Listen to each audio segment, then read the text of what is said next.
আসসালামু আলাইকুম। শুভ সকাল। কেমন আছেন আপনারা সবাই? আশা করছি সবাই ভালো আছেন। গ্রামে শীতের সকালে ঘুম থেকে উঠেই আল্লাহর নাম নিয়ে হাঁটা শুরু করলাম। আজকে পথযাত্রা হচ্ছে সিরাজদিঘা বাজার। ওইখানে গিয়ে আমরা সকালে নাস্তা করব। এখানে এসেই ১ম এ ছানা মাঠা খেয়ে নিলাম। মাঠাটা খেতে খুবই মজা ছিল। আর এত মজার মাঠা ঢাকা শহরে তো পাওয়া ইম্পসিবল। সো আমরা সবাই আগে মাঠা ট্রাই করলাম।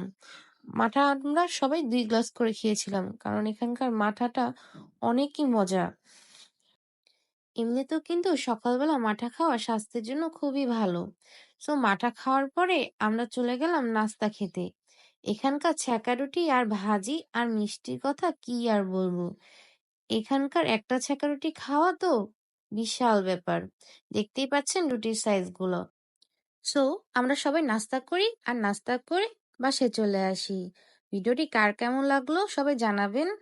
আমাদের জন্য দোয়া করবেন। আল্লাহ হাফেজ।